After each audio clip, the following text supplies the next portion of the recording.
Marilah kita bersatu di dalam doa.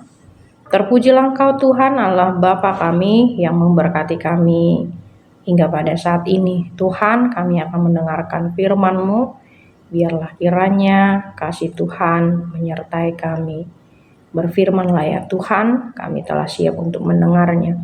Dalam nama Tuhan Yesus kami berdoa dan mengucap syukur kepadamu. Amin.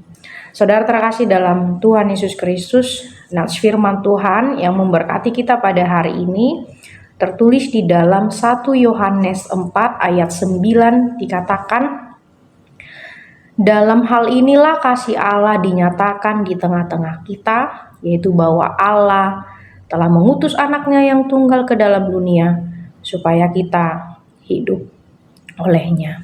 Demikian firman Tuhan. Saudara terkasih, kita tahu di dalam iman kita bahwa Allah telah memberikan anaknya yang tunggal, yaitu Yesus Kristus, di mana ia meninggalkan tahtanya menjadi serupa dengan manusia, mengambil rupa manusia sehingga memberikan keselamatan bagi siapapun yang mau percaya kepadanya. Pengorbanan Kristus di kayu salib, inilah bukti nyata kasih Allah kepada manusia. Tentu ini merupakan suatu tindakan yang sangat luar biasa, yaitu ketika Dia sendiri datang menyelamatkan kita, mengorbankan dirinya untuk tebusan orang-orang berdosa. Saudara terkasih dalam Tuhan Yesus Kristus, tentu kasih yang sangat luar biasa ini tidak akan kita temukan dimanapun. Orang tua sekalipun belum tentu mau memberikan nyawanya kepada anaknya. Demikian juga seorang anak pun belum tentu mau memberikan nyawanya untuk orang tuanya atau keluarganya. Namun Allah memberikan anaknya yang tunggal untuk menyelamatkan manusia berdosa. Saudara terkasih, bukti nyata kasih Allah itu juga bisa kita lihat dari penyertaan Allah di dalam kehidupan kita.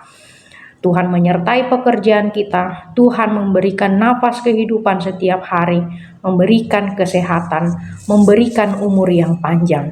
Saudara terkasih, di dalam Yesus kita melihat bukti nyata kasih Allah kepada manusia. Oleh karena itu, kasih Allah yang begitu besar, yang kita telah lihat melalui pengorbanannya itu, memampukan kita juga untuk saling mengasihi antara satu dengan yang lainnya. Mari merespon kasih Allah dengan juga mengasihi sesama kita. Amin, mari kita berdoa.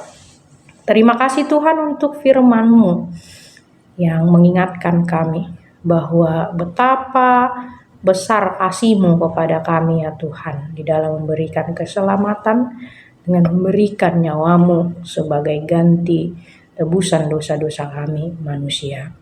Bapa di sorga, biarlah kiranya kami juga mampu merespon kasih-Mu yang luar biasa itu dengan juga saling mengasihi antara satu sama lain. Mampukan kami Tuhan, berkati segala aktivitas kami sepanjang hari ini. Terpujilah Engkau Tuhan, terimalah doa kami ini yang kami sampaikan hanya di dalam nama Tuhan Yesus Kristus, Tuhan dan Juru Selamat kami yang hidup. Amin.